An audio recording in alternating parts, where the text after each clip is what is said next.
Oi pessoal, tudo bem com vocês? Hoje eu tô aqui para gravar um vídeo referente à primeira semana da minha cirurgia. Para quem não sabe, eu fiz uma cirurgia de esterectomia total. É uma cirurgia que você retira o útero, foi retirado meu útero, o colo do útero, as trompas e foram mantidos os ovários. Foi uma cirurgia feita por via abdominal, uma cirurgia aberta, tipo uma cesariana. O corte, me refiro ao corte, é tipo uma cesariana. E, gente, eu gravei para vocês, né, como foi o processo de ida no hospital, como foi lá no hospital, mas eu digo para vocês, é uma cirurgia muito complicada, pelo menos para mim foi muito complicada, porque foi um processo de muita dor. Tanto é que eu não consegui vlogar nada para vocês nessa primeira semana, porque a dor, gente, eu tava acabada. Sabe, uma pessoa acabada tanto física quanto emocionalmente? Pois é, assim estava eu.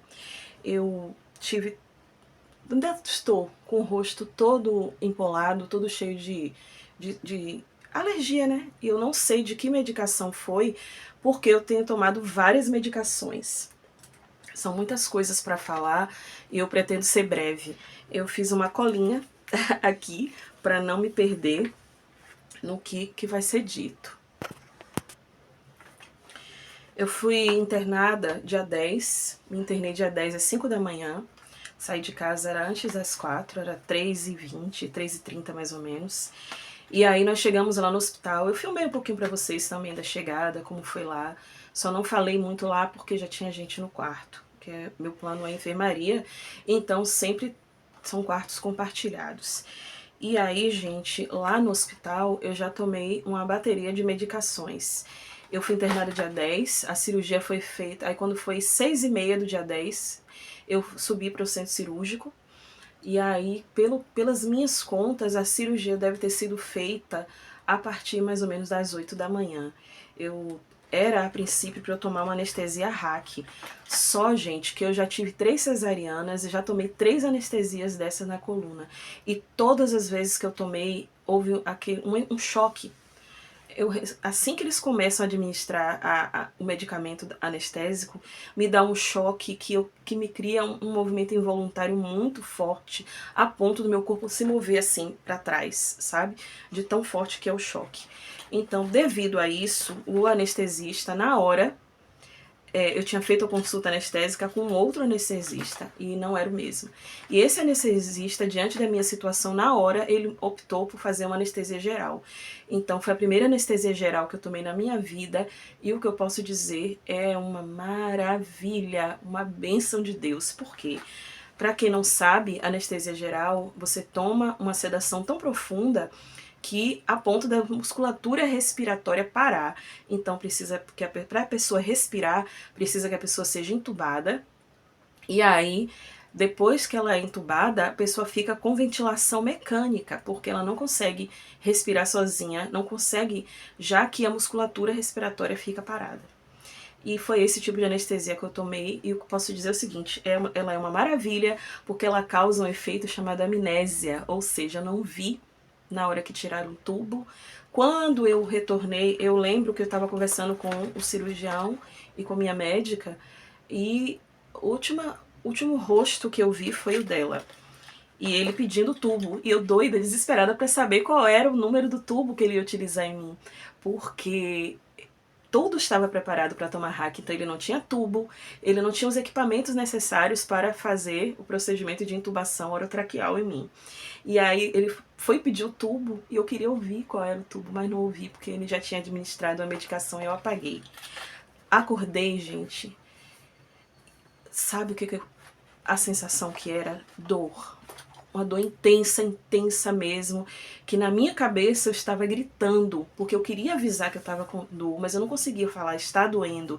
Eu só falava dói, dói, dói, e eu repetia dói, dói. Só que na minha cabeça eu estava gritando, né, mas provavelmente não. Aí o anestesista apareceu e falou que ia me aplicar mais morfina. E aí aplicou, eu vi ele vindo, eu observei que ele veio com uma seringa, aplicou a medicação e depois ele veio me perguntar algum tempo depois se a dor tinha diminuído e eu não me lembro ao certo o que eu falei com ele, mas eu disse que sim, que tinha diminuído, inclusive, mas não tinha diminuído ainda, tá? Mas como não estava tão insuportável a ponto de eu gritar, eu disse que tinha. Quando diminuiu, sabe o que eu fiz? Virei de lado.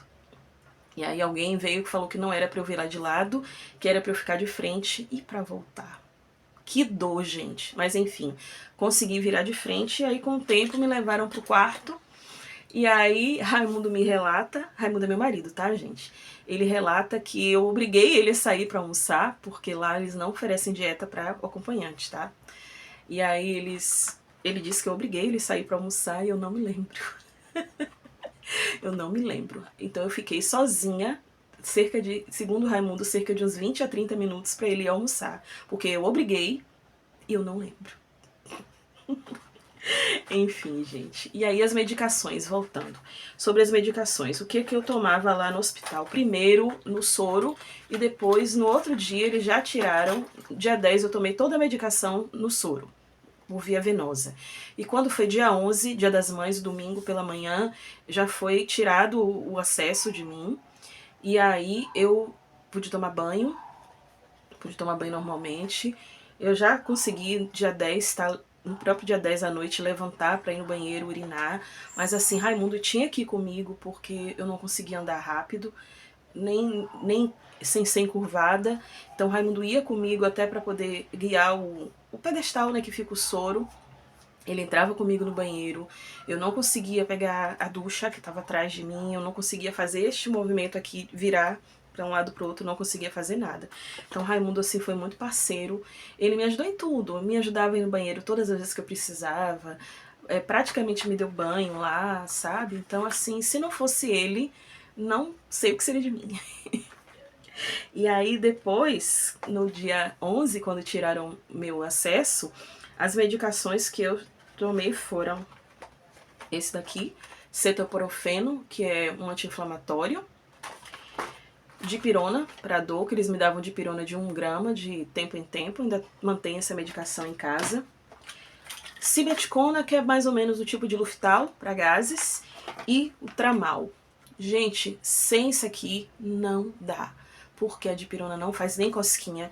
A dor é tão intensa, mas tão intensa, que não faz, você não sente passar, parece realmente que você está dividida ao meio.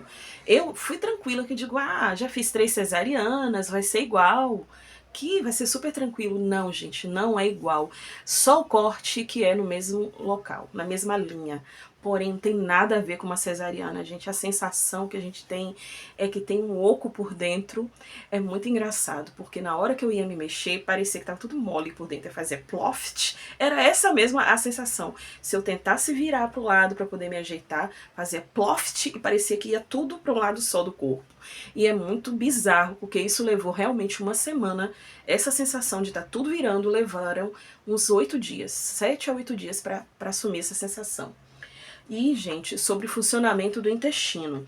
Lá, o pessoal da enfermagem ficava querendo que eu fosse no banheiro para tentar evacuar, né, para fazer o número 2.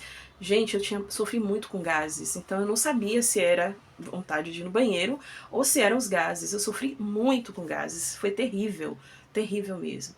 Os gases mesmo, até hoje, não melhoraram. Não melhoraram. Mas lá foi um sofrimento. E aí eles queriam me dar à noite um laxante. Aí eu disse, eu tô cansada. Isso na noite do dia 10. Queriam me dar laxante. Eu falei, eu tô cansada. Eu acabei de passar por uma cirurgia. Já tá sendo uma luta levantar pra ir no banheiro pra fazer xixi. Como é que eu vou passar a noite com laxante? Aí eu pedi pra não tomar o laxante à noite. Mas depois eu fiquei sabendo, gente, que era esse tipo de laxante aqui. Esse tipo de laxante é o seguinte, ele não age, né, aquele laxante que você corre pra ir no banheiro. Ele é assim, ó, são envelopinhos assim, que a pessoa toma diluído na água e ele faz o intestino funcionar, mas é de uma forma suave, você não dá aquela diarreia quando você toma um laxante. E meu intestino só veio funcionar em casa, somente em casa. Eu tinha ido ao banheiro na quinta-feira, antes da cirurgia, internei no sábado, e meu intestino só veio funcionar na segunda-feira à noite aqui na minha casa. E quando foi... Aí voltando ainda para o hospital, né? Só fiz esse parêntese por causa do laxante. Ai, gente, vocês me perdoem se as informações estiverem muito confusas, é porque realmente foi essa confusão mesmo. A minha mente não consegue processar de outra forma, porque foi realmente essa confusão. E eu acredito até que esse vídeo vai ficar longo, mas eu preciso relatar para vocês, porque eu vejo que é uma experiência muito única de cada um. Eu vejo que tem pessoas que fazem outro tipo de cirurgia, com outro tipo de... Quer dizer, a mesma cirurgia, porém com outro tipo de abordagem, às vezes fazem por vídeo, fazem por via vaginal, e tudo é diferente de acordo com o procedimento que você fez. Eu percebo que muda tudo. Então eu me senti na obrigação de deixar aqui o meu relato, porque a gente fica com medo, gente, dá muito medo, dá muito medo. Olha que eu fui muito coberta por oração. Lá na igreja, o pessoal da célula do meu marido, o pessoal da minha célula, sabe, todo mundo em oração, minha mãe, meus filhos, todo mundo em oração por mim. Então foi muito coberta por oração. Mesmo assim, gente, eu sou humana e a gente sente medo. E eu senti muito medo. Eu tô suando. Eu senti muito medo. A sensação que eu tinha era que eu não deveria tomar aquela anestesia hack. E eu orei tanto a Deus e disse: Senhor, se não for da tua vontade que eu tome essa anestesia, Pai, toma providência. Porque eu não tenho condições de interferir com um profissional que trabalha com isso a vida toda, que estudou para isso a vida toda. Então, na minha cabeça, o médico anestesista, ele é o profissional capacitado para decidir que anestesia vai ser mais adequada para aquele procedimento. Então, eu não podia chegar para ele e dizer: eu não quero tomar essa anestesia. Mas Deus é tão bom, tão maravilhoso, que operou e assim, na hora, com tudo pronto, o médico desistiu e me resolveu aplicar anestesia geral. E, gente, então, assim, essa confusão de dados, de informações que eu vou e volto, é porque realmente essa semana foi uma confusão mesmo. Eu sei que no dia que eu voltei da cirurgia, né, no dia 10 ainda, Raimundo falou que eu voltei antes do meio-dia, que eu desci pro quarto antes do meio-dia. E aí talvez por isso, né, que eu obriguei ele a ir. E, gente, eu passei muita fome. Eu passei muita fome naquele hospital. Porque eles me deram uma água de coco. Algumas horas depois, eu não sei dizer, que eu tava meio grogue, não tenho ideia de que hora foi. E não me deram mais nada. Aí eu disse assim: gente, eu tô com fome, eu preciso comer alguma coisa.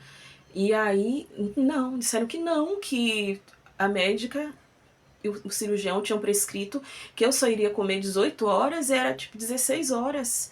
E eu tava, gente, passando mal, o meu estômago tava doendo, sabe o que é dor? Gente, fome é um negócio, é uma coisa terrível, que não é pra ninguém sentir. A ponto de eu chorar. Eu comecei a chorar lá de fome. Eu disse assim: não é justo eu sair da minha casa pra vir pra cá passar fome. Aí a enfermeira veio: não sou eu não, sou sua médica. Eu digo: mas eu estou com fome, eu preciso comer. Eu tinha comido, tinha feito um jejum desde 8h40, 8h30 do dia anterior. Quer dizer, eu estava quanto tempo sem comer? Quase 20 horas sem comer. Então, assim, depois de eu chorar, foi que me deram um suco. E aí a mulher que distribuía, né, a dieta, ela chegou e disse assim: ô filha, eu sei que você tá com muita fome.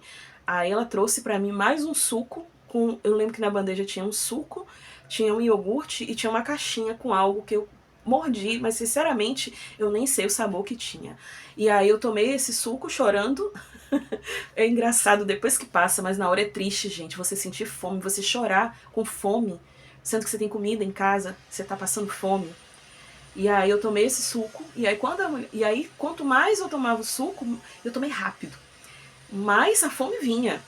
E aí eu tomei, aí veio a mulher com a outra bandeja, que veio o suco, iogurte e depois o Raimundo me falou que era tipo uma esfirrazinha de frango. Aí o que acontece? Eu nem sei se esse iogurte era zero lactose ou não. Sei que eu mandei esse iogurte pra dentro numa velocidade que eu fiquei assustada. Eu acho que em 2 colheradas eu tomei o iogurte. Colher não tinha nem colher, tinha garfo. Com 2 garfadas eu tomei um potinho de iogurte assim pequeno. Aí veio mais um suco, eu mandei esse suco pra dentro. Me pergunta de que era o suco, ó, não faço ideia. Eu só sei que veio o suco, eu tomei esse suco. E aí veio esse negocinho na caixinha, eu fui, dei uma mordida. Menina, quando eu dei uma mordida naquele negócio, sem brincadeira, me deu uma dor tão grande, mas tão grande no estômago, que eu achei que ia voltar tudo. Aí eu cheguei, entreguei pra Raimundo, e aí, gente, sabe o que acontecia? Só pra resumir, quando eu comia qualquer coisa, eu tinha muita fome, só que eu não conseguia comer muito, porque os gases, eles tomavam o espaço no estômago. Então eu começava a querer, ficava doendo, parecendo um redemoinho mesmo dentro do estômago. E aí, gente, sabe aquela pessoa mal educada, que dá aqueles arrotos altos, ridículos? Eu tava assim. Só que não era controlável, eu não conseguia controlar. Eu dava cada arroto alto, um atrás do outro. E a vergonha, gente, quem disse que eu conseguia controlar? Eu não conseguia controlar, porque era muito forte, era muito intenso. Eu não conseguia controlar. E era uma sequência. Ficava 2, 3 minutos com aqueles arrotos, um atrás do outro saindo. E a vergonha, gente, meu Deus, alto. Vocês estão pensando que é aquele arrotinho baixinho, discreto, que você dá pra fazer assim, dizendo desculpe? Não, gente. Era aqueles altos mesmo. E aí, quando terminava essa sequência, parava. E aí, resultado, não tinha comida no estômago. Na minha cabeça, eu tinha comido muito, mas não tinha. Porque estava preenchido por esses gases, meu estômago. E aí, quando veio dieta pra mim, isso foi 16 horas, veio 18 horas. Aí veio batata doce. Gente, batata doce me dá gases, eu normal.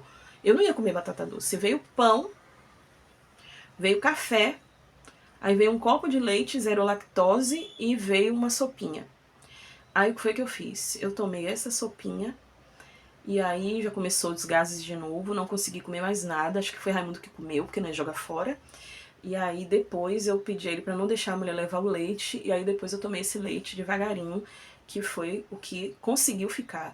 Mas assim, eu não consegui me alimentar no hospital, porque realmente eu passei fome lá, tanto pela dieta que eles davam, que era uma comida muito assim, sem noção, pra uma pessoa que acabou de fazer cirurgia, tanto quanto pela situação dos gases mesmo, sabe? Tanto é que eu fui me internar com 82,9 quilos e hoje eu estou com 80,8 quilos. Quer dizer, eu emagreci um pouco nesse processo devido a todos esses acontecimentos. E aí, com relação às recomendações no dia da alta, aí eu fiquei, isso passou dia 11, meus filhos foram lá me ver, que era dia das mães, foi muito bom, mas coitados, que os gases começaram a sair e não tem como controlar, gente. Tanto por cima quanto por baixo.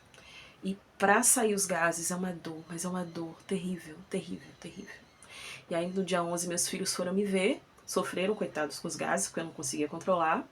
E aí tudo bem. Chegou dia 12, passei a noite do dia 11. Chegou dia 12, estava programado, porque assim, o cirurgião que me operou é filho da minha médica, que ela é já uma pessoa idosa, já não opera sozinha mais. E aí, mas ela operou também, ela ficou como auxiliar dele. Ela era uma segunda-feira, ela tem atendimento na clínica que é muito cheia. Ele tem atendimento também o dia todo em outra clínica que é muito cheia. Aí pediram a um outro médico para ir me dar alta e me disseram que esse médico iria em torno das 10 horas da manhã. Pois passou 10, passou 11, veio o almoço, fez tudo e nada desse médico vir. Enfim, depois de 1 hora da tarde, 1h30, se eu não me lembro, esse médico veio, me deu alta, e aí as recomendações deles, em referente ao repouso, foram muito parecidas. Ele falou que eu tinha que ficar 30 dias de repouso absoluto, e para voltar à vida normal, para ter relação sexual, para tudo, somente após 60 dias. E a médica tinha me dito que ela só poderia tirar meus pontos após 15 dias. 15 dias cai num domingo. Cai num domingo. Na segunda, como falei, a clínica é muito cheia, ela disse que não tem condição de eu ficar esperando muito tempo, então ela mandou que eu vá tirar esses pontos dia 28 de maio, que é uma quarta-feira, e que eu vá lá na clínica para que ela retire meus pontos para fazer a revisão. E ela me fez uma recomendação. Como eu moro no segundo andar, ela disse, ó, você vai subir devagarinho quando você chegar e só vai sair do apartamento para tirar os pontos. Não desça escada até lá. Faça suas caminhadinhas leves dentro de casa, mas não saia. E assim tem sido, gente. Como eu falei pra vocês, esse relato da primeira semana, mas eu não consegui gravar nada por causa de dor, por causa de estar muito acabada. Pra vocês terem uma ideia, eu não consegui lavar meu cabelo. Ontem que eu lavei meu cabelo. Ontem. Hoje só por curiosidade de vocês, é o 10º dia. Eu tô fazendo o relato dessa primeira semana, mas eu só consegui hoje. Hoje que eu consigo me sentar ereta. Hoje, o que que acontece? Eu sinto dor, ainda sinto, mas não é o tempo todo como era antes. Eu já consigo caminhar daqui pra cozinha. Se eu precisar encher minha garrafinha de água, eu consigo devagarinho ir, certo? Hoje eu já não preciso de Raimundo para me auxiliar a tomar banho. Pra vocês terem uma ideia, até o 7º dia certinho, eu não conseguia nem enxugar minhas pernas, porque eu não conseguia flexionar meu corpo o suficiente para enxugar minhas pernas. Então Raimundo que estava enxugando minhas pernas para mim. O curativo, até ontem, Raimundo fez. Hoje ele foi trabalhar. Eu não estou sozinha ainda, porque meu filho decidiu ficar. Eu não sei se ele realmente precisava ir para a escola, mas ele decidiu ficar. É Isaac, meu filho caçula. E aí eu não estou só. Mas eu não sei como é que vai ser para fazer curativo. Agora de manhã eu ainda vou tomar meu banho, vim logo gravar para vocês assim que Raimundo saiu, porque realmente eu precisava relatar essa primeira semana como foi. Deixa eu olhar na minha cola se eu esqueci de falar alguma coisa para vocês sobre alimentação em casa. Como eu falei para vocês, alguns alimentos já me dão gases naturalmente, então a gente está evitando esses alimentos. Por exemplo, eu não tenho comido feijão, eu não tenho comido pão, eu não tenho comido assim açúcar. Então minha alimentação é um arrozinho, uma verdurinha cozida, um pedacinho de carne ou um pedacinho de frango, o que tiver pronto. Tanto é que Raimundo tem feito comida todos esses dias. Acho que foi ontem que eu decidi levantar e ajudar ele a fazer algumas coisas, mas assim, eu não tô pegando peso não, tá, gente? Fazer o que eu digo assim, é botar um arrozinho pra fazer, botar o que, meu Deus, foi que eu fiz? Botei o frango para cozinhar, pedi a ele para encher a panela, ele encheu, eu botei o tempero. Tempero, minha comida tá sendo alho, sal, tá? Às vezes eu boto até um pouquinho de extrato de tomate, mas assim, nada mais. Nada com pimenta, nenhum tipo de condimento, justamente para passar, evitar qualquer coisa inflamatória, para não atrapalhar no meu processo de recuperação. Então, gente, esse primeiro relato, se ficou faltando alguma coisa, você deixa, por favor, aqui nos comentários, que eu vou ter o maior prazer de voltar e responder no próximo vídeo. Eu ainda pretendo fazer um vídeo de relato a partir da segunda semana para ver como é que foi. Eu acredito que vai ser bem melhor do que essa semana que passou, tá bom? Então é isso. Então, se você tem o seu relato também para falar, deixa aqui, gente, porque é sério. A gente que vai fazer, quem vai fazer a cirurgia tem muitos medos, muitas dúvidas, muitas incertezas, e a gente vai procurar uma luz de alguém que já passou pelo processo para que a gente saiba pelo menos o que vai acontecer. Então é muito importante. Vocês veem, eu estava com o canal totalmente parado, porque eu não tenho ânimo de gravar pro canal com esse celular meu, que ele tem uma imagem ruim, não me sinto bem gravando com ele, mas eu me senti no dever de vir aqui deixar meu relato, por entender que outras mulheres vão precisar desse relato. Então, por favor, gente, se você vai fazer essa cirurgia de esterectomia, coloca aqui nos comentários. Se você já fez, coloca aqui seu relato, porque, gente, quando uma pessoa vai ver um vídeo, imediatamente ela abre os comentários para ler. Então, assim, é uma ajudando a outra, porque não é um momento fácil, gente, não é. No meu caso, eu sofri muito por causa de miomas, mas tem vários outros casos, tem adenomiose, tem... esqueci o nome agora da doença, gente. É endometriose. Então tem várias causas. Então, assim, por favor, vamos nos ajudar. Esse vídeo não é para fins lucrativos, não. Meu canal nem é monetizado mais, mas eu senti necessidade de vir aqui relatar para vocês a minha experiência e voltarei, sim, relatando daqui para frente. Eu acredito que nessa semana eu vou estar melhor, talvez eu consiga vlogar alguma coisa. Tá bom, gente? Esse vídeo ficou enorme, mas realmente eu precisava relatar para vocês. Se restou alguma dúvida, pode perguntar aqui nos comentários que no próximo vídeo eu respondo, tá bom? Muito obrigada por ter assistido até aqui. Muito obrigada por aqueles que estão comigo lá desde que meus filhos eram pequenos. Então, um beijo grande para cada um de vocês e até o próximo vídeo, se Deus assim nos permitir.